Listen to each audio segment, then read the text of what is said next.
Sebanani Andre ni umwe mu bahanzi bishwe muri Jenoside yakorewe Abatutsi muri Mata 1994, ariko akaba ari umwe mu bahanzi bakiri mu mitima ya benshi kubera ubuhanga yari afite haba mu kuririmba ndetse no gukina ikinamico.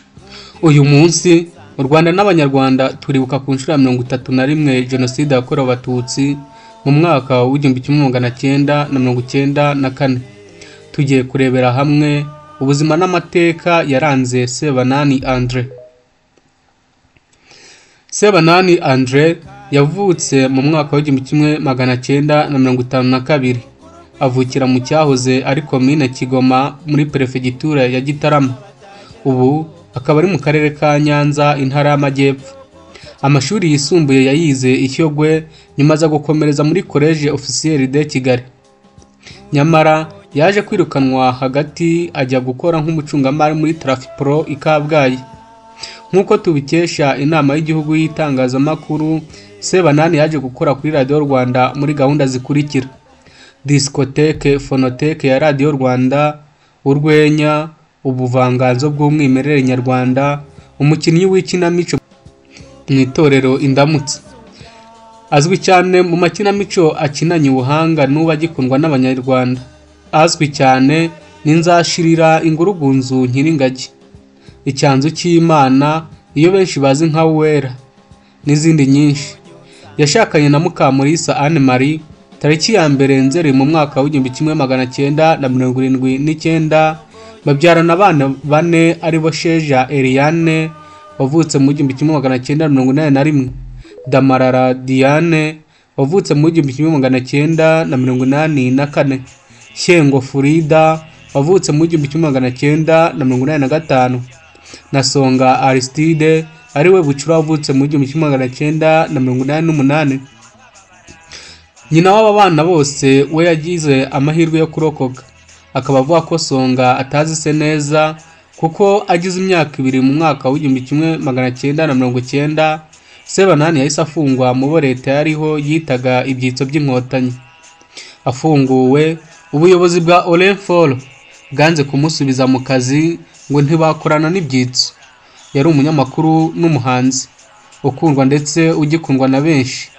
Indirimbo Urabaruta, Karimi ka Shyari, Zuba ryanjye, Urwo ngukunda n'Ikimeza, Mama Munyana, Susuruka yaririmbanye n'umufasha we Anne Marie, Nkumbuye umwana twareranywe n'izindi zinyuranye.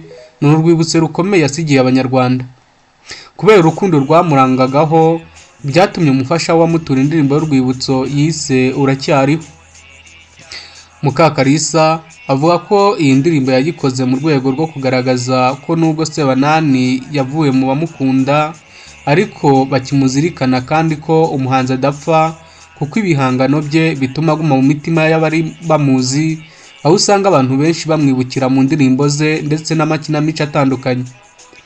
Yakomeje avuga ko kuba Sebanani atakiriho bitavuze ko yazimye, kuko yasize abana baseruka mu izina rye, kandi ngo yapfuye mu buryo bw'umubiri ariko ko roho ye iracyari kumwe n'umuryango we, ari nayo mpamvu yamutuye iyo ndirimbo. Sebanani Andre kandi yari afite impano yo kwicurangira akoresheje ibyuma bya kizungu nka piano, gitari, kuvuza ingoma n'ibindi.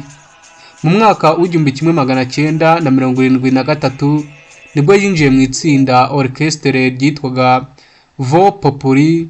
Nyuma y'aho Sebanani na bagenzi be batangije orchestre Impara, yakunzwe ndetse kugeza n'ubu igikundwa na benshi. Kuva icyo gihe ngo banahise bamuha akazina k'akabyiniro ka Pepe la Rose. Nyakwigendera Sebanani niwe wabaye umuhanzi mu muryango w'iwabo, ari nayo mpamvu Mukamurisa yemeza ko inganzo ye nta handi yayikomoye uretse kuba yarabyiyumvagamo gusa. Yari afite ibihangano by'umwimerere we, kandi yibandaga cyane ku buzima busanzwe, kwerekana ibitagenda iyo yabonaga ibintu bizamba mu muryango nyarwanda ndetse no ku rukundo. Mu ndirimbo ze ku giti cye zamenyekanye harimo Karimi ka Shyari, Mama Munyana, Urabaruta, Agasusuruko yafatanyije n'umugore we n'izindi zinyuranye yagiye afatanya n'Impara. Abamuzi bavuga ko Sebanani iyo yajyaga guhanga yabanzaga akitegereza uko umuryango nyarwanda uhagaze, ku gihe cye ahereye ku baturanyi be ba hafi. Yaririmbaga urukundo rwa kivandimwe agamije kurubyutsa kuko urwa benshi rwari rwarakonje ndetse n'urw'abasore n'inkumi. Nyakwigendera Sebanani Andrea yari umuntu urangwa n'urugwiro ndetse ugasanga arangwa no gususurutsa abo bari kumwe akoresheje ibiganiro bisetsa. Sebanani yakundaga kwegera abana be akabigisha kwanga umugayo n'umushiha, nk'uko mu buhanzi bwe habaga higanjemo amagambo yamagana urwango, amatiku, kwivanga mu nyangire n'ibindi. Sebanani yagiraga abantu inama nk'uko byumvikana cyane mu butumwa bukubiye mu ndirimbo ye yise Karimi ka Shyari, aho yakanguriraga abantu kurangwa n'umutima ukunda batababazwa n'ibyiza abandi bagezeho. Nyakwigendera Sebanani yararirimbaga akaba n'umunyamakuru wa Radio Rwanda, akaba yarishwe muri Jenoside yakorewe Abatutsi mu Rwanda muri Mata 1994. Mukamurisa Anne Marie, umugore wa nyakwigendera Sebanani Andre, nawe yitabye Imana tariki ya 21 Nzeri 2015 azize indwara y'umwijima. Yasize abana 4 yabyaranye na Sebanani, ari bo Sheja Eliane mu 1981, Damarara Diane wavutse mu 1984, Shengo Frida wavutse mu 1985, na Songa Aristide ari we Bucura wavutse mu 1988.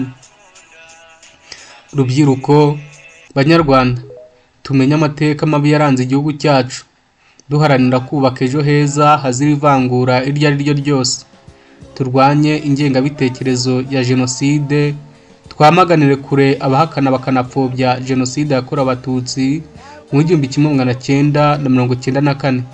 Twimike ubumwe n'ubwiyunge, kandi ndi umunyarwanda ibisano iduhuza. Twibuke twiyubaka, duharanira ko bitazongera kubaho ukundi. Nange yo mbonye ugiye